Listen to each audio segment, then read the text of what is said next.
Hello and welcome to this video where we'll look at object and quick selection tools. So over the years, the ability for Photoshop to sort of automatically select things has improved tremendously. And so what once was a sort of painstaking, long, time-consuming task has much improved over the years. And so generally my workflow now is using the object selection tool, which I'll show you in a minute, and then just sort of refining that. No sort of playing around with the magnetic lasso like I used to. Pretty straightforward. So what we're going to do is remove the black from this image. Now there's a couple ways of doing that, but just sort of to do a selection here. So I'll bring this in, copy, and we'll open up Photoshop. And I guess that's the one there. Let's see, paste it in. Nope, doesn't seem to quite work out. I don't know why it didn't. I was wondering there. Let's just try a new one again. There's the clipboard. That's going to be better. Okay, so there's my image. And so over here on the left side, there's basically all your selection tools. The top three are kind of your selection tools with a bunch of selection tools underneath. If you had a regular shape, you could use your rectangle or elliptical or a single row or a single column of pixels, depending on what you needed there. That would select those. The lasso, which is the ones I used to use, and we are actually going to use this lasso tool in a minute to help refine our selection.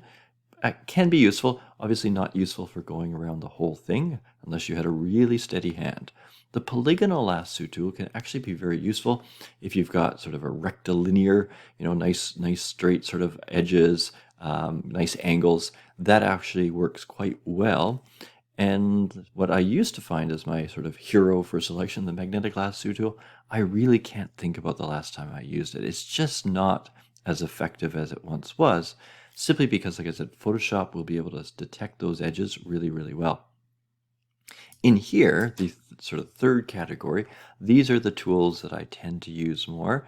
I'm not a big fan of the magic wand tool, and perhaps it's just because I've never learned to use it properly. But what I like to do now is this object selection tool that I mentioned, and then sort of refine it with this quick selection tool and or the lasso, depending on the situation. So let's take a look at this object selection tool. Now this one is a pretty easy selection, right? The computer will be able to figure out pretty well, and you can even see it's doing a decent job, right? It's automatically doing it. What I like to do here is change the mode from rectangle to lasso, and that just sort of gives the computer a little bit of help. Like I said, this one's so easy that I don't even think we really have to do this, but I just sort of like to help it out, especially when it's a more complicated one. It will think for a second, and like I said, be able to do that selection very quickly. Now, it's not always perfect, of course, because in this situation here, I'm just going to get off this one because I don't like the way it jumps the light there. If I zoom in, there's this little bit right here. This arguably is not going to be part of it, nor would that be there. Now, you could go in and use this quick selection tool. And what it does is it brings the brush in. You can make that brush smaller or larger using the square brackets besides the P key. And so basically we're wanting to add, or sort of, I guess, remove from the selection here. So you can see there's a plus. There's also a plus here and a minus. So I like to have mine defaulted to the plus. If I hold the Alt key down, you'll notice that it's now a minus.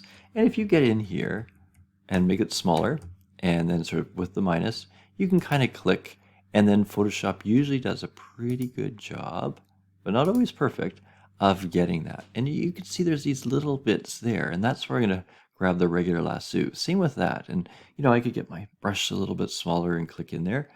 But what I find is just grab this lasso, and because it's such a small little spot, you can do it pretty well yourself. And so what I'm trying to do here is remove from the selection. So I'm going to use this subtract from selection here, and I'm just going to go in and do that by hand. Okay, and I can do this one by hand as well. So I'm just drawing little things, and it actually will, trying to get that in better, it will actually, in this case, remove it from the selection. So this one's pretty good.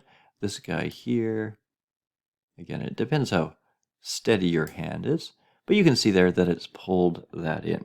And so if I zoom out, you can see that it's, been able to get those. These little things here that hopefully you can see in the video, these are often called the marching ants. One thing that students often do is accidentally select something, and maybe it's really, really small. Nothing seems to be working, but the thing is they've got one little pixel or so selected. So oftentimes, if things in Photoshop don't seem to be working, Control D will deselect. You can come under Select and also Deselect. Now, thankfully, there is Reselect here, so I'll just reselect things again. But that's always a common little thing. Now you can check your mask out. Down here, this is the quick mask, I believe. Yep, Q there. And you can kind of see what's going on. I'll show you about masks in a second as well. Now there is a little bit of black right there I can see. Same thing along these edges, and that's a very common problem. You get a little bit of a shadow or a glow or whatever it is right on the edges there. Now you could try to go through and perfect it, right? But it's going to be pretty tough to get a nice smooth edge along there. So another little tip here is to go to your select, and when you want to select, you can modify it. Now I think I might have to get out of the quick mask here. So let me just click on that, go back to select here, there we are. And there is one that says modify, and there's a few ways to modify. What I'm going to do in this particular case is just contract it a little bit, and just 1 or 2 pixels, so it just brings it in. So I'm going to go with 2 pixels here. Let's see what happens. And hard to see, but it did sort of draw that selection in a little bit. And so then if I take a look again at that quick mask, you can see there is a lot less of that black, especially along there. Now there still is a little bit, so I might just try to redo that again. I could have gone with 3 maybe. Always the question here is, I think it adds 2 more. So let me just see here. If I go 2 more. Yeah, it did drag it in a bit 2 more, I believe, there. So it's just sort of cumulative as you work your way in, and then I can do my select. Okay, so that's better, I think. Okay, now to actually mask away, we want to do non-destructive editing. So we don't want to delete, we don't want to remove it. Even if I wanted to drag this into a new image, it's not always a good idea. Like if I take the move tool here and drag it, you can see it's moved it all. The issue is, of course, if I had made a mistake, and it's not too bad if I still have the image open, but say I come back to it the next day, and I've just missed it, then I got to start again, because it's just not gonna, it's destructive. We've lost those pixels. So the best thing is to come down to here where we've got our sort of our flag with a circle in it, and if I click on that, then it masks it away. Now, like I said, it's not perfect here. We're going to go with that. I could fix things up, and I'll explain a couple little things that we could do later on, but that's pretty good there. I mean, there's the feathering and so on, selected mask, but for this video, we'll just sort of go with what we've got here.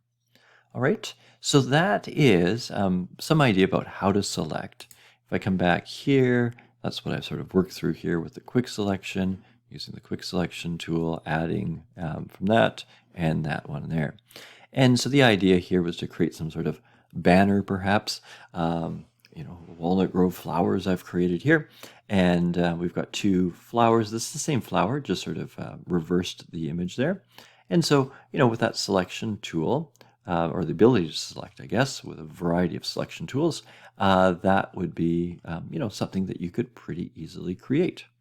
All right, so we'll end this video here.